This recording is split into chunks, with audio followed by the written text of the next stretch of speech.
Pipe bombs are reported to have gone off. Upwards of a dozen people were injured. We've heard reports as high as 21.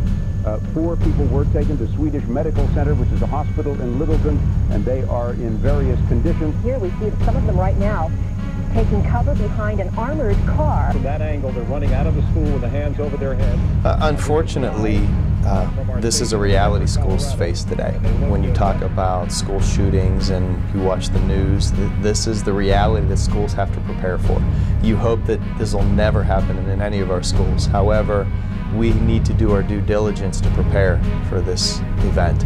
It's not just schools, it's malls, it's movie theaters, it's hospitals, it's a number of different things that are at risk for these kinds of occurrences.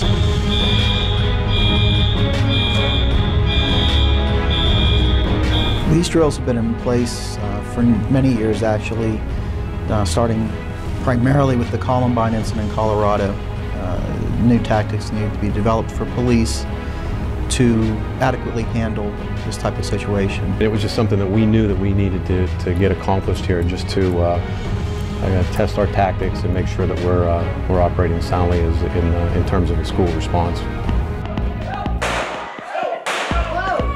The intent was for our staff to experience hearing the gunshots, seeing how the police would enter the building, seeing how the victims could be sent out. Cranberry Township Police had no idea what the scenarios were going to be put in place, but the instructors took it upon themselves to make those as true to life and throw us some curves in the middle of the training.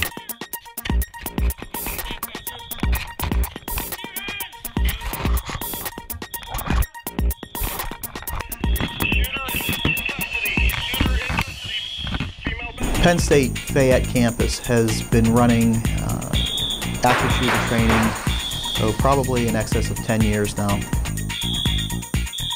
We got in contact with them so that they could arrange not only some training, but the drill as well.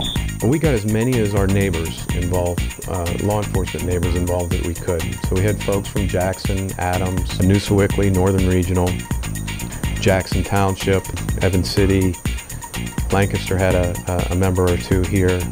We had folks from the jail that were here. There were 11 police departments in all, counting the sheriff's office. Butler County Community College sent down several officers. So we had a total of 11 agencies involved as far as law enforcement. We also had Butler County Communications, which assisted us with the tactical medic team, and a communications center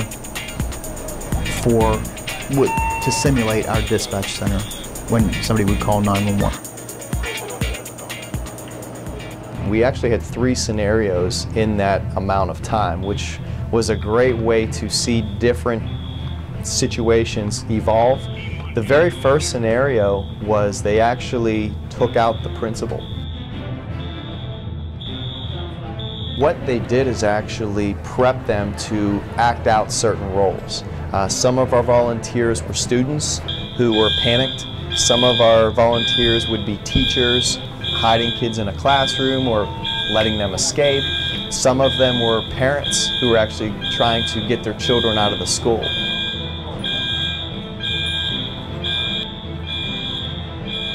So it was our responsibility to respond quickly and locate the offender inside the building and take appropriate action. The police do not carry assault weapons. We have patrol rifles, which are basically semi-automatic rifles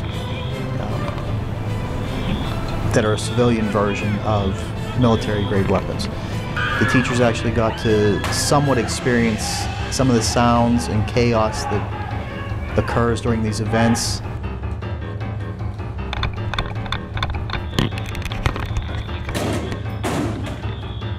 Teachers need to have a plan. They need to understand, and I think that that's what this did. This drill provided them with sort of an inoculation as to what they can experience or see in the event that we would have to come into their school and deal with a situation similar to this one. We have procedures in place, however, it still comes down to individuals making the best decisions they can at the moment that presents itself. And unfortunately, there's not answers for everything. There's a whole host of different positives that come out of these types of trainings. We had a debriefing at the very end of the drill. However, that's a very emotionally charged day, and it takes people time to kind of unpack those feelings, to kind of decompress. If you feel uncomfortable or emotional that you need to talk to someone, please reach out to your administrator. We do have psychologists available if you would like to talk something through, and that's in all honesty.